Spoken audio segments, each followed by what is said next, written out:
आपके साथ आकांक्षा यादव और आप देख रहे हैं सी न्यूज भारत। वक्त हो चुका है न्यूज बुलेटिन का और आज इस न्यूज बुलेटिन में हम बात करेंगे कि किस मामले के चलते फांसी के फंदे पर झूलकर महिला ने की आत्महत्या, कहां रामकथा के 5वें दिन हुआ राम सीता का विवाह और छोटा उदयपुर सरकारी अस्पताल में आकस्मिक आग लगने की घटना को लेकर किसका आयोजन किया गया, ये सब जानेंगे विस्तार से। तो चलिए निगाह डालते इस वक्त की खास खबरों पर। आगरा के थाना बाह क्षेत्र के अंतर्गत गांव राजा रामपुरा में बुधवार की शाम को गृह कलेश के चलते एक महिला ने घर में फांसी के फंदे पर झूलकर आत्महत्या कर ली, जिससे महिला की मौत हो गई। सूचना पर पहुंचे मायका पक्ष के परिजनों ने ससुरालियों पर दहेज हत्या का आरोप लगाते हुए कार्रवाई की मांग की है। बता दें कि जानकारी के अनुसार थाना बाह क्षेत्र के अंतर्गत राजा रामपुरा गांव निवासी मंजू देवी उम्र करीब 30 वर्ष पत्नी राम मोहन ने गृह कलेश के चलते बुधवार शाम को फांसी का फंदा डालकर आत्महत्या कर ली। देर रात सूचना पर पहुंचे परिजनों ने ससुराली जनों पर दहेज हत्या का आरोप लगाते हुए जमकर हंगामा काटा। मौके पर पहुंची पुलिस ने मामले का संज्ञान लेकर मृतक महिला के शव का पंचनामा भरकर पोस्टमार्टम के लिए भेज दिया। पुलिस ने कार्रवाई का आश्वासन देकर मामले की जाँच शुरू कर दी है। हाँ, क्या बात हुई कल? मेरी लड़की का नाम मंजू है। हाँ, मैं मंजू का पिताजी हूँ। हाँ, मेरी लड़की इन राम मोहन के साथ मैंने शादी की। हाँ, पूरा राजा राम पे। अच्छा।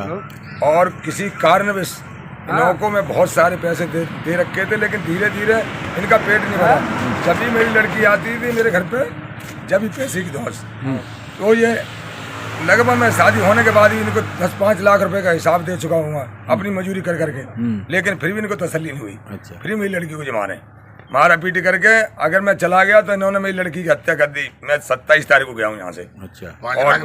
और फिर पैसे मांगे तो इन्होंने मेरी लड़की की हत्या कर दी। मेरे पास पैसे नहीं थे। उसके बाद ये अब मैं जब मेरी लड़की खत्म हो गई है तो मैं आया हूँ, तो मुझे कोई भी किसी ने इन्होंने सूचना नहीं दी। किसी ने आपको सूचना कैसे मिली? मुझे सूचना किसी गांव वाले ने, किसी गांव द्वारा मिली। इन्होंने मुझे किसी ने सूचना दी है तो अपना सामान लाद लूद के ट्रैक्टर में भर के सब भाग गए। अच्छा। और मैं आया हूँ तो मेरी लड़की की डेड बॉडी वहीं मुझे पड़ी मिली है। कोई भी पास नहीं है। अच्छा। तब मैं अपनी लड़की को उठा के ले आया। लड़की के कहीं चोटें भी मालूम पड़ रही थी? लड़की के चोट तो मुझे गले में दिखी है। गले मतलब उसका टूटा सा दिख रहा है। अच्छा, अगर फांसी की होती तो मैं मान लेता फांसी का एक चिन्ह होता, बाकी उसकी ये गर्दन टेढ़ी है और उसके यहाँ मुझे तो टूट। मतलब आपका कहने का मतलब उसकी हत्या की गई है? हत्या की गई है। तो आप यहाँ हत्या की रिपोर्ट दर्ज कराने आए हैं? पुलिस मौके पर। अच्छा, ये डेड बॉडी पोस्टमार्टम के लिए गई हुई है? ठीक, धन्यवाद। आगरा से सी न्यूज संवाददाता विनय की रिपोर्ट। जसपुरा कस्बे के ज्योति माता मंदिर के प्रांगण में चल रही राम कथा का बुधवार को 5वां दिन था। कथा में चित्रकूट के सिरसा आश्रम से आई निशा दीदी ने राम के विवाह का मार्मिक चित्रण किया। कथा में निशी दीदी ने बताया कि मार्गशीर्ष शुक्ल पक्ष की पंचमी को राम का विवाह उत्सव बड़ी धूमधाम से मनाया जाता है। उन्होंने बताया कि त्रेता युग में पृथ्वी पर राक्षसों का अत्याचार अपने चरम पर था। उस समय मुनि विश्वामित्र ने अपने यज्ञ की रक्षा करने के उद्देश्य से अयोध्या के राजा दशरथ से उनके पुत्रों राम और लक्ष्मण को मांग कर लाए। यज्ञ की समाप्ति के बाद विश्वामित्र को जनकपुरी के रास्ते से वापसी आने के समय जनक की पुत्री सीता के स्वयंवर की जानकारी मिली। कथा सुनाते हुए कथावाचक ने भक्तों को हंसते हंसते जहां लोटपोट किया, वहीं राम की शादी पर महिला भक्तों ने जमकर ठुमके लगाए। कथा में यजमान अमित सिंह रहे। कार्यक्रम के दौरान कथावाचक निशी दीदी जी, तबला वादक अनिकेत नामदेव, ऑर्गन मास्टर करण नामदेव, पैड मास्टर विमलेश कुमार, कार्यक्रम संचालक दीपक सिंह, कार्यक्रम में सहयोगी देवेश कुमार मोनू, देवा त्रिपाठी, मंडल अध्यक्ष भाजपा तिंदवारी, राजेश साहू, अंशु गुप्ता, शिवम सिंह, संतोष नामदेव सहित क्षेत्र के सैकड़ों महिलाएं और पुरुष उपस्थित रहे। आज आपका 5वां दिन था, आज आपने भक्तों को क्या बताया राम कथा में? आज श्री राम जन्म में भगवान राम लक्ष्मण भरत शत्रुघ्न के नामकरण संस्कार हुए और विश्वामित्र जी का आगमन और ताड़का वध, सुबाहु मारीच वध और अहिल्या उद्धार हुआ। जो ये ताड़का वध है, ताड़का को अध्यात्म में दुरासा कहते हैं। जीवन में भगवान का उद्देश्य यही था कि ताड़का का वध किया जा सकता है, लेकिन दुरासा का वध साधारण नहीं किया जा सकता। तुलसीदास जी से पूछा महाराज जी दुराशा का वध कैसे हो? बोले जो दुराशा का वध करना चाहता है वो भगवान नाम का संकीर्तन करे, राम नाम का संकीर्तन करे तो दुराशा का वध संभव हो सकता है। और जो ये अहिल्या उद्धार की कथा है, तो ये अहिल्या को अध्यात्म में जड़ बुद्धि कहा गया है और ये जड़ बुद्धि केवल सत्संग से ही सुधर सकती है। विश्वामित्र जी एक साधु हैं, साधु ने भगवान को अपने साथ लगाकर और अहिल्या का उद्धार करवा दिया, माने सत्संग से मिलवा दिया। जब तक ये मनुष्य सत्संग से नहीं मिलेगा तब तक उसका उद्धार हो पाना असंभव है। यहीं तक की आज कथा है, कल मिथिला में प्रवेश करेगा। नाम है आपका? देवेश कुमार मोनू मेरा नाम है, जिला मंत्री भाजपा युवा मोर्चा बांदा। मोनू जी आज कहाँ आए हुए थे आज आप लोग? आज हम लोग जसपुरा ग्राम में आए थे, विधानसभा जनवरी में राम कथा का 5वां दिन था। हमारे मित्रों के द्वारा ये राम कथा का आयोजन किया गया है। इसी राम कथा में आकर के चित्रकूट धाम से पधारी हुई निशा देवी जी के मुखों से राम कथा का रसपान किया हुआ। आज कहाँ पर आज आए हुए थे आप लोग? आज इस जसपुरा आगमन में हमारे कार्यकर्ताओं के द्वारा यहाँ पे एक राम कथा आयोजन रखा गया था। आज पंचम दिन है जी। पंचम दिन में हम लोग यहाँ जसपुरा राम कथा श्रवण किए हैं जी अपने मित्रों के साथ।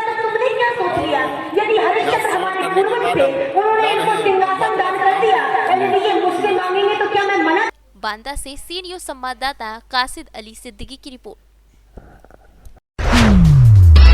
सरकारी अस्पताल छोटा उदयपुर में अचानक आग लग गई, जिसकी सूचना अस्पताल के कर्मचारियों ने आरएमओ को दी।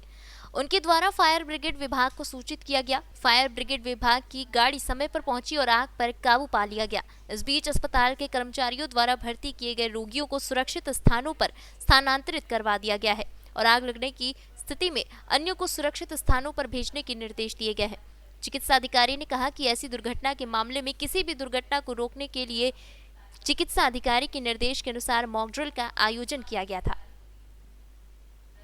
સવારના 11:45 કલાકે આરએમઓ શ્રી સતીશ સાહેબ શ્રીને ઓપીડી વિભાગની બહાર આગ લાગી હોય એવી સૂચના મળેલી, જેના સંદર્ભમાં તેમણે તમામ સ્ટાફને હોસ્પિટલના દાખલ દર્દીઓને બહાર વ્યવસ્થિત રીતે કાઢી અને ફાયર એમ્બ્યુલન્સને કોલ કરવા માટે જણાવ્યું, જેના સંદર્ભમાં નગરપાલિકાની ફાયર બ્રિગેડ તુરંત આવી ગઈ હતી અને એણે ઓપીડી વિભાગની બહાર લાગેલી આગનો કાબૂમાં લીધો હતો। આમ આ છોટાઉદેપુર આરએમઓ શ્રી જણાવ્યું હતું કે આ એક મોકડ્રીલનું આયોજન હતું, જેના માટે ગુજરાત સરકારશ્રી દ્વારા દરેક કોવિડ હોસ્પિટલમાં જે આગમાં વારંવાર બનાવ બને છે આગ લાગવાના, એના સંદર્ભમાં બધા હોસ્પિટલના સ્ટાફમાં જાગૃતિ આવે અને આવું કોઈ પણ વાતાવરણ સર્જાય ત્યારે એ લોકો શાંતિથી દર્દીઓને હોસ્પિટલની બહાર યોગ્ય જગ્યાએ ગોઠવવાની વ્યવસ્થા કરે। હું doctor Bhargav Dave, medical officer, Chhotaudepur general hospital. Gujarat से सी न्यूज संवाददाता विनेश राठवा की रिपोर्ट।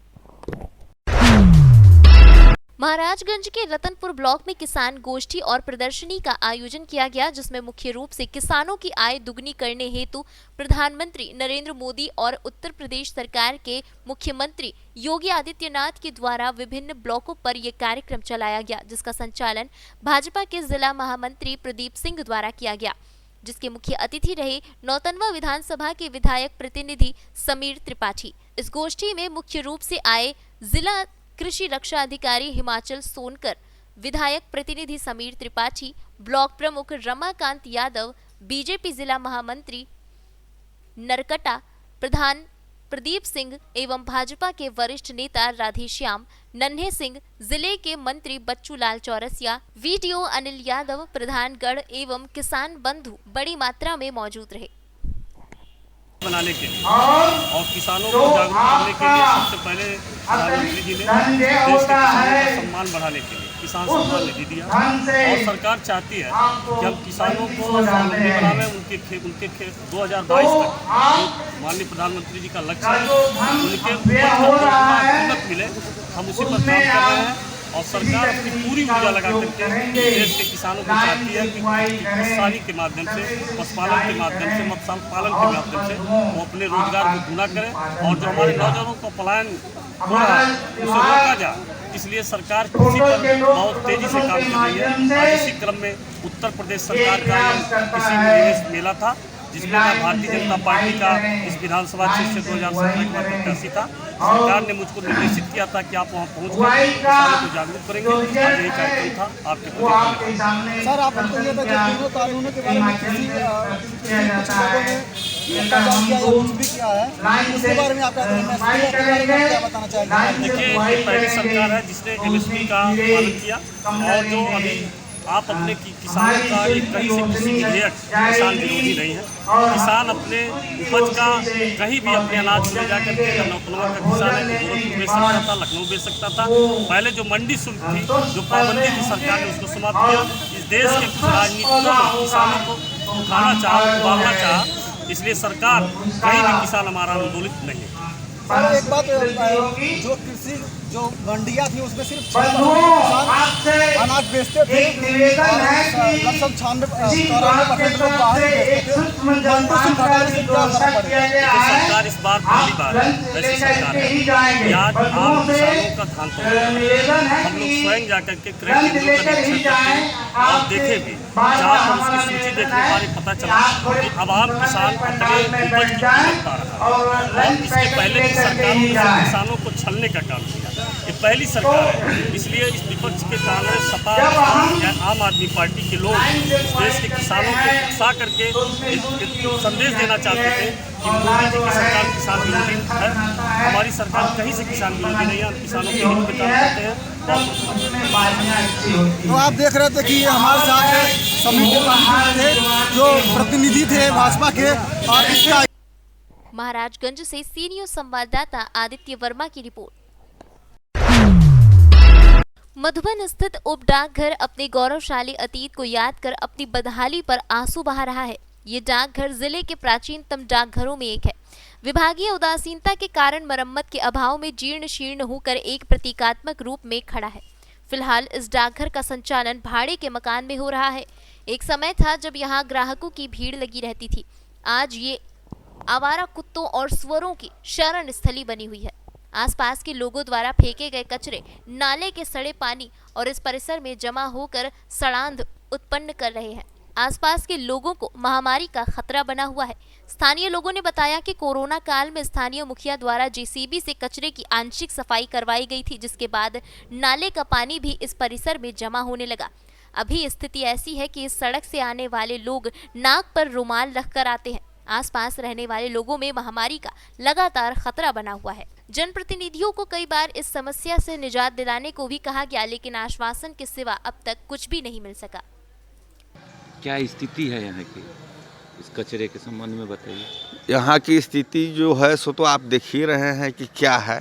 बस यहाँ पर बदबू है, सड़ांध है, और इससे अनेकों प्रकार की बीमारी भी फैल सकती है। कोरोना काल इसके लिए उच्च अधिकारी या यहाँ के जो जनप्रतिनिधि हैं उन्हें आपने कुछ सुझाव दिया? कोरोना काल में हम लोगों ने इस पर कंप्लेन किया सोशल मीडिया के माध्यम से, तो डीएम के आदेश पर जो मधुबन के जो अंचलाधिकारी हैं, मुखिया को दिशा निर्देश दिए थे, लेकिन थोड़ा बहुत कार्य हुआ, इधर उधर कर करके बस वारा न्यारा हो गया। फिर स्थिति वही है, यहाँ का नाला ध्वस्त है और बदतर हो गई है। हाँ, बद से बदतर जो आप देख रहे हैं, पूरे डखाने तक पानी फैला हुआ है। जबकि ये मधुबन का रिहायशी इलाका है जी, चारों तरफ से ये मधुबन का हृदय स्थली रोड है, और यहाँ काली मंदिर भी है यहाँ पर।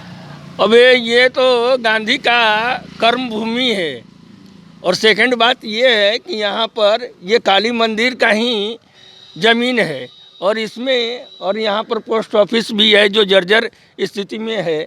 समझे कि नहीं, सरकार का कोई ध्यान नहीं है। शुरू में रणधीर सिंह यहाँ के विधायक जब जीते थे और सफाई अभियान चला रहे थे, उस समय हमने उनको कहा था कि देखिए रणधीर बाबू, ये मधुबन का समझे हृदय स्थली है, और यहाँ काली मंदिर का ज़मीन भी है, और यहाँ पर पोस्ट बन जाता तो समझे कि नहीं, और यहाँ पर ये कचरे का अंबार लगा हुआ है। तो उन्होंने आश्वासन दिया था कि नहीं, इसको हम यथाशीघ्र होगा, हम इसको हटाएंगे यहाँ से। समझे कि नहीं, और एक डस्टबिन का व्यवस्था करेंगे हम यहाँ पर, कि कोई भी कचरा वगैरह है यहाँ चौराहे पर आगे जो सामने चौराहा है वो देख रहे हैं ना, वहाँ पर ये बोले थे कि वहाँ पर भी डस्टबिन का व्यवस्था रहेगा हर जगह पर, लेकिन हुआ कुछ नहीं। समझे कि नहीं। और उसके बाद से तो समझ लीजिए कि फिर मुखिया से हम लोग बोले तो मुखिया अपने स्तर से समझे कि नहीं कि कोई फंड नहीं है, समझे। और जेसीबी से काम कराए। मुखिया कौन है? मुखिया है दीनानाथ प्रसाद हैं। हाँ कहा गया था। हाँ तो उनका एक बार जेसीबी से थोड़ा सा गड्ढा खनवा कर वहीं पर और उसी कचरे को उसमें डलवा दिए। ये नहीं हुआ कि हाँ इसको उठवा कर इसको फेंकवा दें। अगर ये काली मंदिर का जैसे ज़मीन है, इस पर अभी सीओ साहब इसके पहले 5-6 महीना पहले नापी सब हुआ था, लेकिन राजनीतिक कारण बस ये मंदिर नहीं बना। यहाँ पर बनने जा रहा था, अगर बन जाता तो यहाँ ये कचरा का अंबार ही नहीं लगता, सरकार को भी नहीं देखना पड़ता। मोतिहारी से सी न्यूज़ संवाददाता सतीश मिश्रा की रिपोर्ट। फिलहाल के लिए न्यूज बुलेटिन में बस इतना ही। देश और दुनिया की तमाम बड़ी खबरों के लिए जुड़े रहे सी न्यूज भारत के साथ। हर खबर आपके साथ, आपके हाथ।